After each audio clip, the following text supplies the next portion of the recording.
ये बार बार संशोधन के नाम पर किसानों को भ्रमित कर रहे हैं और अब तक 6 बार तक हमने ये संशोधन कर दिया, हमने वो संशोधन कर दिया, जबकि किसान संशोधन नहीं चाहता है। पूरी तरह से तीनों बिलों को समाप्त करना चाहता है, खत्म करना चाहता है और तीनों बिलों को बिल्कुल एकदम नेस्तनाबूद चाहता है। ये है कारण और ये आज भी यही करेंगे। संशोधन की बात मुझे तो नहीं लगता कि ये लोग कर पाएंगे और किसान जो है इस बात पर अड़ा है कि ये बिल खत्म हो और सरकार इस बात पर अड़ी है कि हम वापस नहीं लेंगे, हम संशोधन करेंगे। अरे भाई संशोधन क्यों करोगे, वापस लो।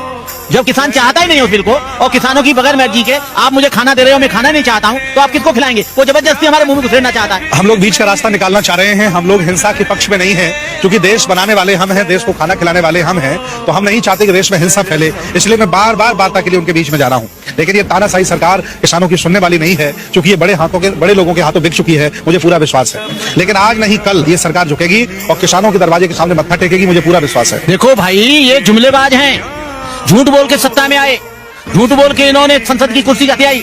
इन लोगों की बराबर झूठ बोलने वाला कोई नहीं है। सारा किसान, सारा देश का मजदूर, सारे देश के लोग ये जान गए कि इनसे बड़ा जुमलेबाज और इनसे बड़ा झूठा कोई नहीं है।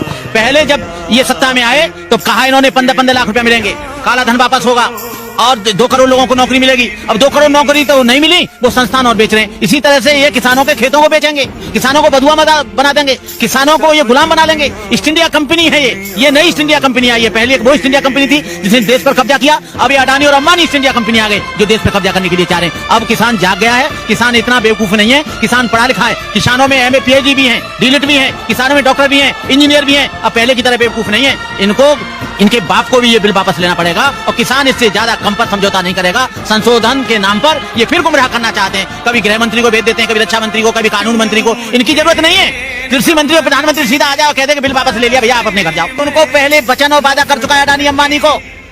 अडानी और अंबानी ये बिल लाए बाद में, पहले उनको गोदाम बनवा दिए और जब गोदाम बनवा दिए हैं तो अब करे तो करे क्या?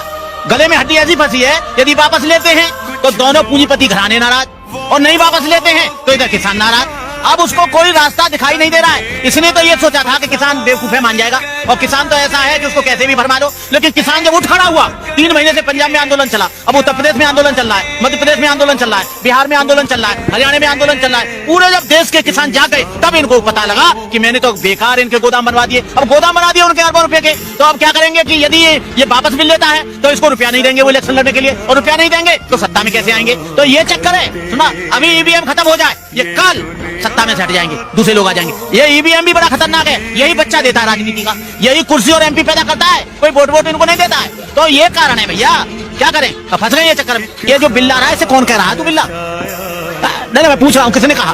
जबरदस्ती बिल पे ले जा रहा है।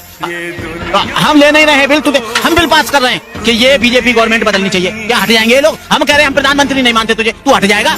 जबरदस्ती किसानों का मामला है, बिल तू ला रहा है, तू काय को ला रहा है भाई?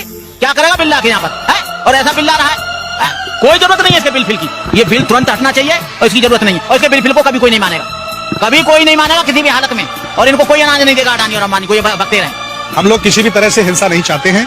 ये देश बनाया हमने, देश को खिलाया हमने और देश पर शीर्ष पर पहुंचाया हमने। किसान ही देश में IAS PCS जज देता है, बॉर्डर पर लड़ने के लिए सैनिक देता है। इसलिए किसान हिंसा नहीं चाह रहा है। किसान कह रहा है कि भाई शांति से सरकार मान जाओ और बिल वापस कर लो, इतनी सी बात है। वो लोग पता नहीं क्यों प्रश्न जिसू बना के बैठे हुए हैं। देखिए 3 बिल हैं, 3 बिल हैं, तीनों को हमने पढ़ा हुआ है। हमारी जितनी भी पुरातन मंडियां हैं उन मंडियों के सामने अडानी अंबानी मंडी बनाएगा और थोड़ा महंगा खरीद लेगा, लेकिन तब तक हमारी पुरानी मंडी खत्म हो जाएगी। ये किसानों के हित में नहीं है, किसानों का नुकसान करने वाला है। आज तक वैसी नहीं, कॉन्ट्रैक्ट फार्मिंग ये ला रहे हैं। छोटे छोटे जमीन वाले बेचारे सब मजदूर हो जाएंगे। हमारी खेत का टमाटर ही हमको 500 रुपए किलो बेचेंगे, हमारे खेत की मटर ही हमें 200 रुपए किलो बेचेंगे। हमें नहीं चाहिए ना। ये कृषि को ही उद्योग क्यों नहीं बना देते? तो 10 बीघा वाला भी उद्योग हो जाएगा, 100 बीघा वाला भी उद्योगपति हो जाएगा। और तीसरा ये करना चाह रहे हैं, इन्होंने लिमिट खत्म कर दी है। इतने बड़े बड़े पैसे वाले हैं, कोरोना में पूरा देश हार गया, लेकिन अडानी अंबानी बढ़ते चले जा रहे हैं। ये सब लोग जान गए ना। अब ये सारा भंडारण खुद कर लेंगे। किसान तो जिंदा रह लेगा क्योंकि वो पैदा करता है। मास्टर कैसे जिंदा रहेगा, डॉक्टर कैसे जिंदा रहेगा, मजदूर क्या करेगा? उसको तो बहुत महंगा मिलेगा ना खाना। इसलिए ये बिल मजदूरों के भी खिलाफ है, सरकारी कर्मचारियों के भी खिलाफ है और हम लोगों के भी खिलाफ है, किसानों के भी खिलाफ है। हर हालत में सरकार को वापस लेना चाहिए, मैं चाहता हूँ। और हम लोग सारे किसानों के साथ हैं, तब तक बने रहेंगे जब तक बिल